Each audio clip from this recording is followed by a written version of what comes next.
வணக்கம் நண்பர்களே, வாங்க நாம இன்னைக்கு சிவப்பு நிற அவல்ல அடை எப்படி செய்யலான்னு பார்க்கலாம். அதுக்கு நான் ஒரு கப் அளவுள்ள அவல் எடுத்திருக்கேன். இந்த அவலை நாம ஒரு அரை மணி நேரம் தண்ணி விட்டு ஊற வைக்கலாம்.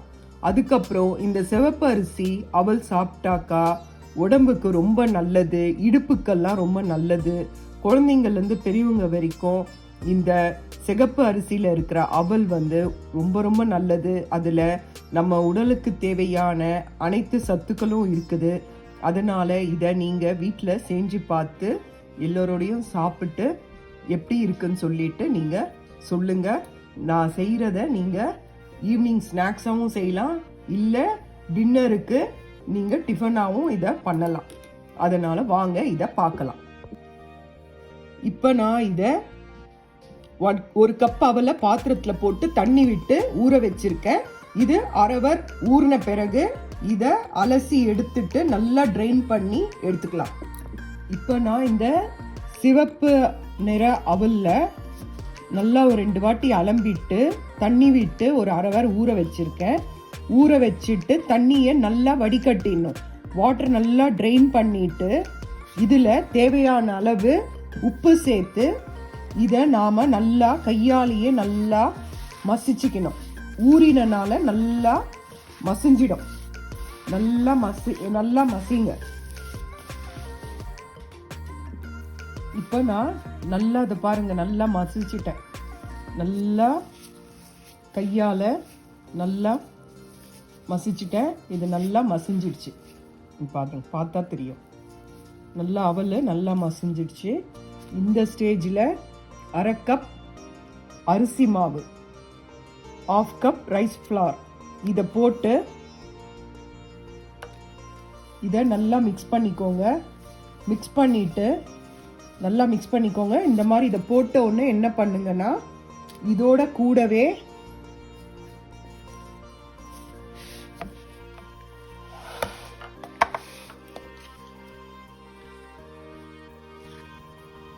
ஒரு சின்ன கேரட்டு துருவி வச்சிருக்கேன், 2 டேபிள் ஸ்பூன் தேங்காய், 2 கிரீன் சில்லி, ஒரு அரை கொடமிளகாவும் திருவி வச்சிருக்கேன், ஒரு மீடியம் சைஸ் ஆனியன், கொஞ்சம் கறி லீவ்ஸ் எடுத்திருக்கேன்.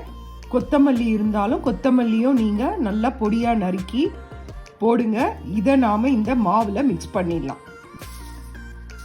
இதை நான் ஒரு பெரிய பாத்திரத்தில் பவுலில் மிக்ஸ் போட்டுட்டு இது எல்லா வெஜிடபிள்ஸ் ஆனியன் எல்லாமே மிக்ஸ் ஆகிற அளவுக்கு முதல்ல கலந்து விட்டுக்கோங்க. கலந்து விட்டுட்டு அதுக்கப்புறம் கொஞ்சம் கொஞ்சமாக தண்ணி தெளித்து என்ன பண்ணுங்கன்னா நல்லா அடை மாதிரி உருட்டுற வர மாதிரி பண்ணிக்கணும். நான் உங்களுக்கு முதல்ல இந்த மாவை கலரிடுறேன். எல்லா வெஜிடபிள்ஸும் போட்டு நாம் மாவை முதல்ல கலந்து விட்டுக்கலாம். கலந்து விட்டுட்டு உப்பு டேஸ்ட் பார்த்துக்கோங்க. உப்பு கம்மியாக இருந்ததுன்னா நீங்கள் உப்பை கூட கொஞ்சம் சேர்த்துக்கோங்க. நல்லா கொத்தமல்லி தழை இருந்ததுனாலும் கொத்தமல்லி தழையும் நீங்கள் இதில் நல்லா நறுக்கி போடலாம். அப்புறம் முருங்கைக்கீரை இருந்தால் கூட இந்த முருங்கைக்கீரையும் இதில் நீங்கள் நல்லா காம்பெல்லாம் கிள்ளிட்டு அந்த முருங்கைக்கீரையும் ஒரு காம்பு ஃபுல்லாக அதையும் இதில் உருவி போட்டிங்கன்னா நல்ல வாசனையாக இருக்கும், சூப்பராக இருக்கும். இப்போ தண்ணி போட்டு இதை நாம் மிக்ஸ் பண்ணிக்கலாம். வாங்க காட்டுறேன். இப்போ பார்த்தீங்கன்னா எல்லா காயும் ஒன்று சேர்த்து மாவை பிசைஞ்சாச்சு. இப்போ இந்த மாவில் ஒரு 2 டேபிள் ஸ்பூன் தண்ணி மிக்ஸ் பண்ணி இதை இன்னும் நீங்கள் நல்லா நல்லா பிசைஞ்சு எடுத்துக்கணும். நல்லா பிசைஞ்சு எடுத்தீங்கன்னா தான் நாம் பேனில் போட்டு தட்டுறதுக்கு ஈஸியாக இருக்கும். நல்லா வரும் அழகா தட்ட.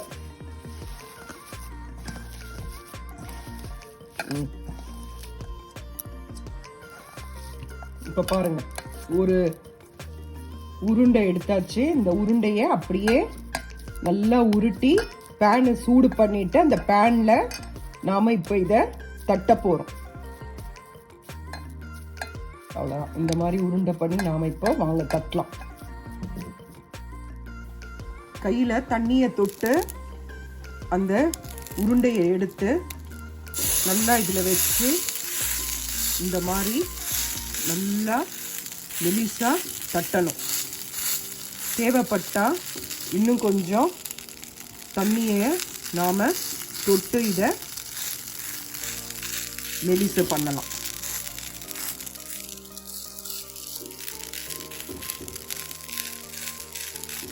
இந்த மாதிரி தவால இதை தொட்டு தொட்டு வாட்டரை தொட்டு தொட்டு நீங்கள் கனமாக இருக்க பகுதியை அப்படியே மெலிசா தட்டலாம். அவ்வளோதான். தட்டிட்டு இதை சுற்றி எண்ணெய் விட்டுருங்க. அவ்வளோதான். இது கொஞ்ச நேரம் கழித்து திருப்பி போட வேண்டியதான். அவ்வளோதான். இந்த மாதிரி தான் இதை தட்டணும். இப்போ இதுக்கு மேலே நாம் எண்ணெயை விடணும். இப்போ பாருங்கள், சுற்றிரும் எண்ணெய் விட்டாச்சு. தேவைப்பட்டால் நீங்கள் இன்னும் கொஞ்சம் விடுங்க. அதுக்கப்புறம் பொறுமையாக அப்படியே திருப்பி போடணும். இப்போ நாம் இந்த ரெசிபியை தவால பேனில் அடை மாதிரி செஞ்சோம். இதை நாம் ஆயிலில் இது வானலியில் எண்ணெய் விட்டு எண்ணெய் காஞ்சதும் இதை வடை மாதிரி கூட தட்டி போடலாம். இது பாருங்கள், கையிலேயே வடை மாதிரி கூட தட்டி ஆயிலில் பொரிச்சு எடுக்கலாம்.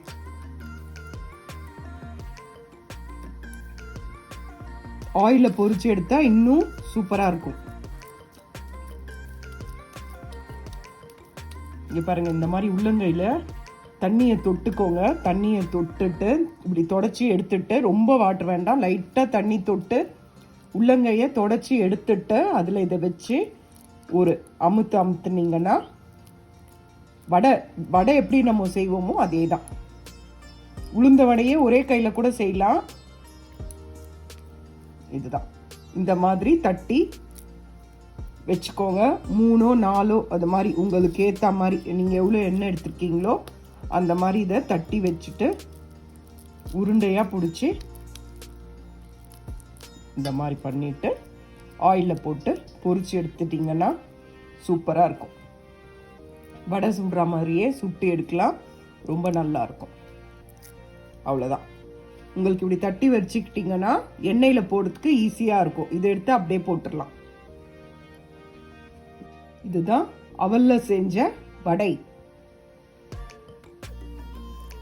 பேனில் செஞ்சா அது அடை, ஆயிலில் பொரிச்சு எடுத்தா இது வடை. இது நல்லா இருக்கும், சூப்பராக இருக்கும். நான் இதை திருப்பி போட போகிறேன். பாருங்கள் எவ்வளோ நல்லா வருது பாருங்க. அவ்வளோதான். சூப்பராக இருக்குங்க. இது சாப்பிட்றதுக்கு நல்லா முறுமுறுன்னு ரொம்ப நல்லா இருக்கும். செஞ்சு பாருங்கள், ட்ரை பண்ணுங்கள். இப்போவும் சுற்றிடும் 1 ஸ்பூன் ஆயில் விடுங்க. எண்ணெய் கொதிக்குது. இது தட்டி வச்ச வடையை நான் இதில் போடுறேன்.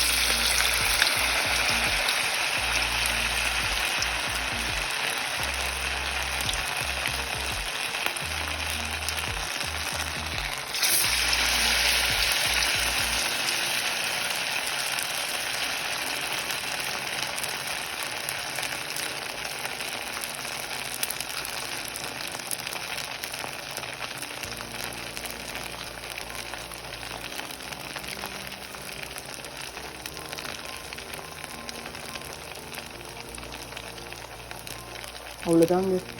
போட்டு பொரிஞ்ச உடனே எடுத்துடலாம். இப்போ பாருங்கள், வடை ரெடி ஆயிடுச்சு. நம்ம திருப்பி போட்டிருக்கோம். இது 2 பக்கமும் செவந்த பிறகு இதை நாம் எடுத்துடலாம். அவ்வளோதாங்க. சுவையான சிவப்பு நிற அவல் வடை ரெடி. இப்போ பாருங்கள், இது திருப்பி போட்டாச்சு. எவ்வளோ நல்லா வந்திருக்கு பாருங்கள். சூப்பராக இருக்கும். நல்ல முறுமுறுன்னு இருக்குங்க. ட்ரை பண்ணி பாருங்கள். பார்த்தா தெரியாது. பாருங்கள், சூப்பராக இருக்கும். நல்லா முறுமுறுன்னு இருக்கும். சாப்பிட்றதுக்கு செமையாக இருக்கும். செஞ்சு பாருங்கள். அவ்வளோதாங்க. இதுதான் சிவப்பு நிற அடை. இதுதாங்க சிவப்பு நிற அவல் அடை. இதை செஞ்சு பாருங்க. ரொம்ப நல்லா இருக்கும். நல்லா கிறிஸ்பியாக இருக்கும். அதனால் நீங்கள் தயவு செஞ்சு பாருங்கள். இதில் உங்களுக்கு தேவைன்னா கோஸ் சேர்த்துக்கலாம், கேபேஜ் சேர்த்துக்கலாம், க்ரீன் பீஸும் சேர்த்துக்கலாம். க்ரீன் பீஸ் போடும்போது ஒரே ஒரு பல்ஸ் மோடில் வச்சுட்டு அதுக்கப்புறம் போடுங்க. ஏன்னா அடை தட்டும் போது அது முழுசாக இருந்தால் அந்த பீஸ் வந்து வெளியில் வந்துடும். அதனால் உங்களுக்கு என்ன வெஜிடபிள்ஸ், பீட்ரூட் போடலாம், எதுவுமே இந்த ஷெட் பண்ணி பண்ணுங்க. இது ரொம்ப சுவையாக இருக்கும், சாப்பிட்றதுக்கு நல்லா க்ரன்ச்சியாக இருக்கும், ரொம்ப நல்லாயிருக்கும். இதுக்கு வந்து ஒயிட் சட்னி வச்சு சாப்பிட்டிங்கன்னா ரொம்ப அருமையாக இருக்கும். சும்மாவே சாப்பிடலாம், ஏன்னா தேங்காய் ஆனியன் எல்லாம் இருக்கனால ரொம்ப நல்லாயிருக்கும். செஞ்சு பாருங்கள். செஞ்சு பார்த்துட்டு சாப்பிட்டுட்டு எப்படி இருக்குன்னு சொல்லுங்கள். இது வந்து நிஜமாலே நான் வந்து ரொம்ப நல்லா இருக்கும். இதை செய்யுங்க பாருங்க, ரொம்ப நல்லா இருக்குங்க. நான் சாப்பிட்டேன், உள்ள சாஃப்டாகவும் மேலே நல்லா கிரன்ச்சியாகவும் நல்லா இருக்குங்க. செம டேஸ்ட். கேக்குதுங்களா? சூப்பர் டேஸ்ட்டுங்க, நல்லா இருக்கு, ரொம்ப அருமையா இருக்கு. நீங்க என்ன வெஜிடபிள்ஸ் வேணுமோ இதுல சேர்த்துக்கோங்க. அதுக்கப்புறம் அதே மாவுல செஞ்ச வடை. நீங்க உங்களுக்கு வடை சூப்பரா இருக்கு, ரெண்டுமே நல்லா இருக்கு. எது விருப்பமோ செஞ்சு கொடுங்க. இது ரொம்ப ஹெல்த்தியான ஸ்நாக்ஸ், டின்னர், பிரேக்ஃபாஸ்ட் எது வேணாலும் சாப்பிட்டுக்கலாம். சும்மாவே சாப்பிடலாம், ரொம்ப அருமையா இருக்கு. அப்படி இல்லைன்னா ஒயிட் சட்னி வச்சு சாப்பிடுங்க. இது வெறுமனே சாப்பிட்றதுக்கு இங்க பாருங்க, பாருங்க எவ்வளவு மொறு மொறுன்னு இருக்கு பாருங்க. பாருங்க நல்லா கிரன்ச்சியா இருக்கு பாருங்க, சூப்பரா இருக்கு. இதே மாதிரி செஞ்சு பாருங்க. செஞ்சு பார்த்துட்டு சாப்பிட்டுட்டு எப்படி இருக்குன்னு சொல்லுங்க. லைக் பண்ணுங்க, ஷேர் பண்ணுங்க, கமெண்ட் பண்ணுங்க. நன்றி, வணக்கம்.